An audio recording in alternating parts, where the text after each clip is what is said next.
Today, we're going back in time to witness one of the most dramatic days in all of history, the final, fateful hours of France's last absolute king, Louis XVI.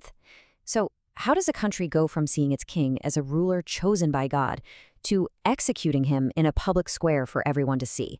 Let's get into it. This is really the huge question at the heart of our story today. You see, the execution of Louis XVI wasn't just about one man's life ending. Nope, this was an event that sent shockwaves across the entire world, and it completely challenged the old ideas about power, government, and who gets to be in charge. All right, so let's set the scene.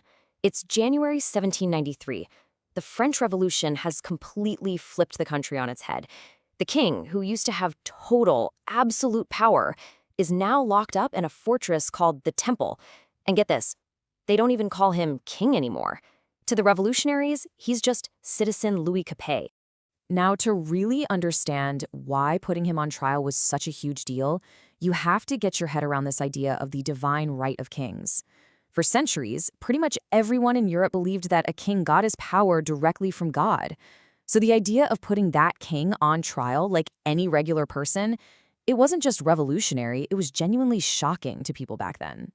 So what exactly did they accuse him of? Well, the big charge was treason.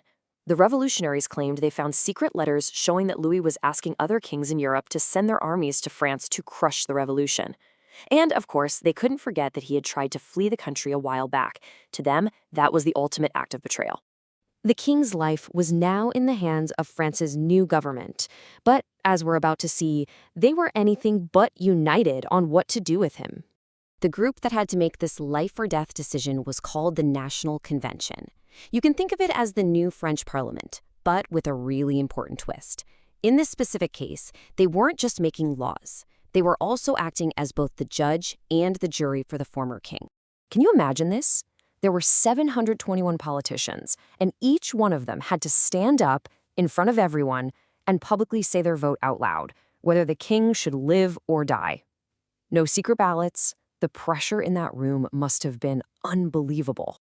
And when all the votes were counted, the result was incredibly close. The decision to execute him immediately passed by just a handful of votes.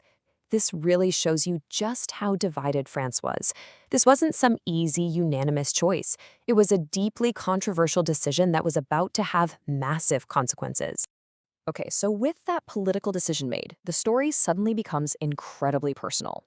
On the evening before his execution, Louis was allowed one last heartbreaking meeting with his wife, Marie Antoinette, and their children. During that 2-hour goodbye, Louis really tried to be strong for his family.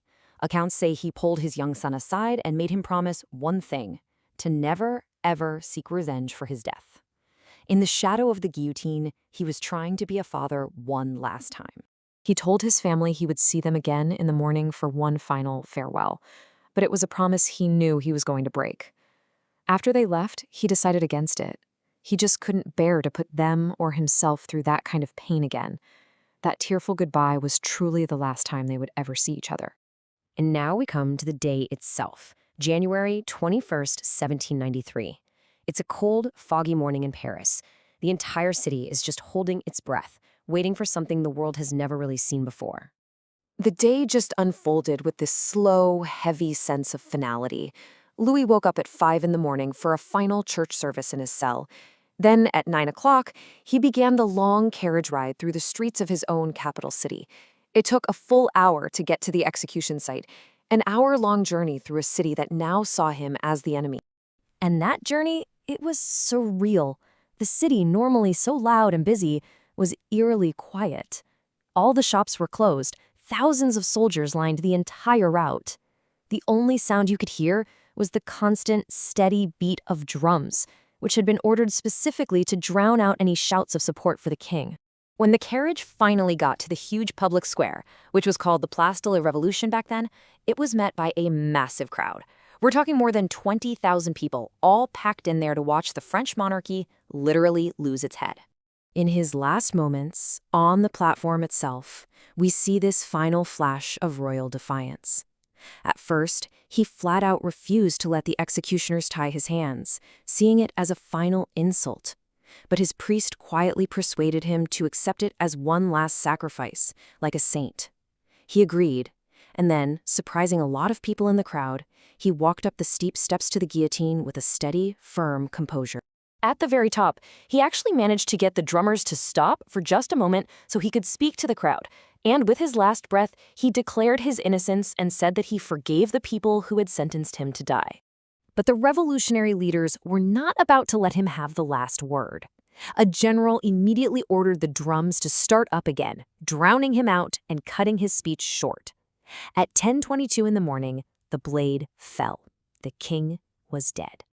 The execution itself was over in a flash, but its consequences, they were just getting started. The death of this one man would immediately split not just France, but the entire world. The reaction was instant and completely divided. In Paris, the revolutionaries celebrated in the streets, but out in the more religious countryside, people were horrified, and this event helped spark a really brutal civil war. And across Europe, other kings and queens were terrified. They saw this as an attack on all of them, and they quickly built an alliance to go to war with France. The new republic wanted to make sure there was nothing left of the old monarchy. There was no royal funeral, the king's body was just taken to a nearby cemetery, dumped into an unmarked pit, and covered with something called quicklime to make it decompose faster. The goal was simple: to completely erase him. So why are we still talking about this one execution more than 200 years later? Well, because its impact was absolutely enormous, and it really did change the course of history. When you boil it all down, the death of Louis XVI was so much more than just the end of one man's life. It was the symbolic death of a 1,000-year-old system of government in France. It proved the radical idea that the people could hold their leaders accountable, even a king. This one event helped pave the way for Napoleon Bonaparte to rise to power, and it forever changed how we think about government, justice, and the rights of citizens. And all of this leaves us with a question that feels just as important today as it did back in 1793. Does a government ever have the right to execute its former leader? It's a huge debate about justice and power that still echoes through history. What do you think?